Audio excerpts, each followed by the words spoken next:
Welcome to the program. I'm your host, Neal Howard, here on Health Professional Radio. So glad that you could tune in with us today. Our guest is Dr. Eliot Brinton, president of the Utah Lipid Center and fellow of the American Heart Association, also National Lipid Association. And he's joining us here on the program today to talk about cholesterol. We're going to talk about best practices for managing your cholesterol. Also, we're going to discuss some of the results of a recent survey that was taken, the Statin Survey, conducted by Harris Poll. Welcome to Health Professional Radio, Dr. Eliot Brinton. Great to be with you. Give our listeners a bit of background about yourself before we get right into the topic. I am trained in endocrinology, but my primary focus has always been lipids. And so I'm a lipidologist, and I care passionately about treatment of high cholesterol, and that's our focus for today. How many folks here in the United States are suffering with high cholesterol? Well, it's about 100 million adults, or about 2 out of 5. A lot of people. A whole lot of folks. Yeah. Well, let's talk a bit about the effect that high cholesterol has on the body, and first of all, why it's so important to manage it in the first place. Well, high cholesterol is really the number one treatable factor with regard to cardiovascular disease, which is in turn the number one cause of death and disability in the U.S. So very, very big deal. Now, why is it that cholesterol is still such a problem when there's so much information out there about low cholesterol diets? Well, the first point here is that even though there's some information out there, we don't do very well at following that information. We have a lot of pressure. Some of it is internal, our own taste buds, and some of it's external, social, and just availability of food. So we are not very good at eating the way that we know we should. That is one issue. The other issue that's really, I think, important to keep in mind is that even though diet is always our first step and really the cornerstone of treatment, the effective diet on cholesterol levels is relatively limited compared to what effect there is from genetic factors and then what benefit can be had by appropriate medication. So we're talking reversal of these effects or simply management? Well, that's a great question. We're certainly going to reverse the lipid disorder. The question is, what happens at the level of the artery wall? And on the one hand, this is controversial, and we don't know as much as we'd like to know. But the most important issue here is disease incidence. So we know that we can reduce the risk of a future heart attack or stroke, whether the patient has had one in the past or not. And that's the most important issue. So, yes, we do debate this, and it's an active area of research. But the question of whether the plaque itself is going to regress or progress or just stay the same, we have this mantra of plaque stabilization, which is important, but really aside from the point. I mean, it is so well established that statins will reduce fatal and non-fatal heart attack and stroke. That is crystal clear. And so really setting aside the controversy about the details of the artery wall and focusing on the issue of really implementation of optimal statin therapy, that I think is really the primary focus of this campaign that we're part of. And I would argue it's really the most important clinical focus. If we had to pick one thing, this would be it. So statins abound. They're everywhere. We talked about not necessarily taking the advice of dietitians when it comes to good nutrition. Is that the same deal when it comes to these statins that supposedly reverse or at least alleviate many of the symptoms and the plaque itself? Yes. Even though you think it is so easy to take that statin, in fact, it's not, because, first of all, the high cholesterol is asymptomatic. You don't have symptoms when your cholesterol levels are high. Mm-hmm. You can't look in the mirror and say, gee, it looks like my cholesterol is going up. There are, of course, impacts of both diet and exercise and obesity, but there are no symptoms. So if I take my statin or do not, I don't feel differently. In fact, I may be having a side effect on my statin, and I may feel worse when I'm doing the right thing. So the question is, what do we do? Oh, one other thing, by the way, very, very important, is that so many of our patients will assume that after a few months or maybe a year or two that they're done. And it's true that there's benefit, and there may be a little carryover of the benefit, but it's never enough. Statins can't work when the patient doesn't take them, and we really are obligated to stay with ongoing statin therapy for life. I mean, unless some large change occurs in our diet or our lifestyle or our weight or something else drastic happens, if we needed a statin a year ago, we still need it today. And there's so much likelihood that we're going to stop the statin. The patient who persists on statin treatment long-term is more likely the exception rather than the rule. It's in the neighborhood of half of patients are not taking statins after a single year of starting.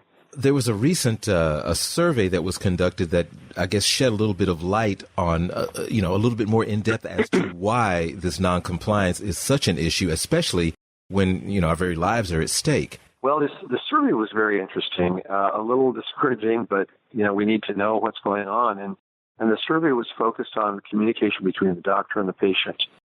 And I would say that there's a very important and really urgent takeaway for all healthcare professionals, and that is that only about 1 out of 5 patients knew or had heard from their healthcare provider that there was more than one statin, and only 1 out of 6 had any notion that it was possible to have an adverse interaction between a medication and a statin. And, of course, part of the same story is being aware that some of these drug-drug interactions might differ from statin to statin, or perhaps also the side effects. And so the bottom line here is that patients are simply not aware that there are alternatives. So if a patient has a problem or a concern with whatever statin they started with, so very often they do not know that there's another option. And that, of course, can have disastrous consequences when it comes to their long-term adherence to the drug.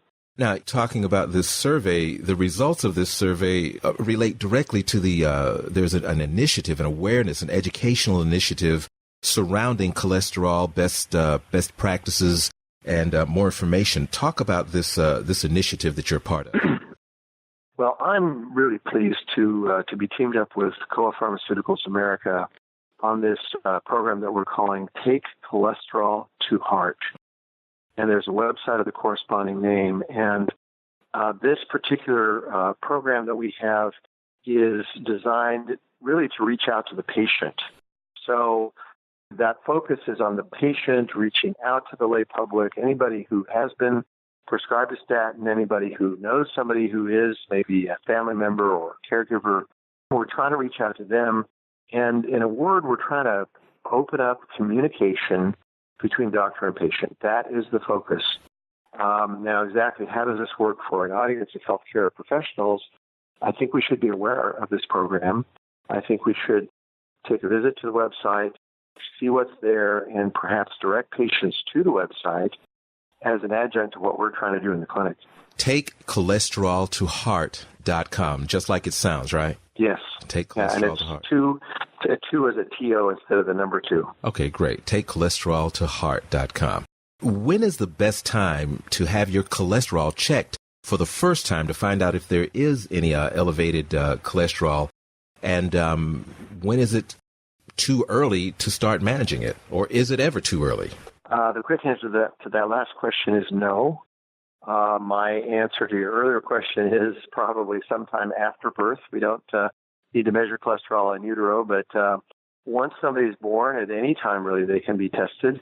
We sometimes talk about age 2, and that's fine, but you can test earlier.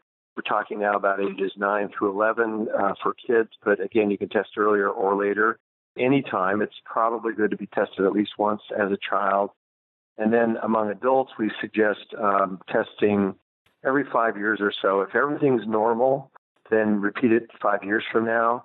And if you've never had a test, tomorrow is a great day to get that going. Get that test and then sit down with a doctor. So what we're trying to do is encourage all of our patients to be tested. So again, action item for the healthcare professional is just make sure that your patient that you're busy treating for whatever disease that doesn't seem to be related to cholesterol, in very, very few, if any, cases, does that protect them against a high cholesterol level, and usually does not protect them against heart disease or stroke. So we're saying everybody should be tested. And once that test is done, then there needs to be a heart-to-heart conversation between the patient and the healthcare team. And ideally, the doctor's, of course, leading that process, but any member of the healthcare team can and should be involved in communicating with the patient. We want to find out what medications the patient is taking, because there's potential for adverse interaction with the statins. We want to know if the patient has concerns, fears, if they've stopped their statin, if we've already prescribed that, or if they're thinking about stopping the statin. Maybe they've heard something from a friend or read on the internet that statins are going to kill them or pickle their liver or whatever. We have to address those concerns with the patient, and not just once as we start the statin, but again and again, because it is so common that a patient will stop taking the statin, sometimes without telling anybody. They just stop it. They come back. We didn't ask them, are they still on it? We want to give them permission to do that. The website connected to this program is excellent in terms of facilitating that communication. Well, I sure appreciate you coming in today, Dr. Brinton, giving us this great information, and also giving us the opportunity to check out TakeCholesterolToHeart.com. It's been a pleasure, and I hope you'll come back. Thank you so much, Neal. You've been listening to Health Professional Radio. I'm your host, Neal Howard. Transcripts and audio of the program are available at hpr.fm and also at healthprofessionalradio.com.au. You can subscribe to the podcast on iTunes, listen in, and download at SoundCloud, and visit our affiliates page at hpr.fm and healthprofessionalradio.com.au.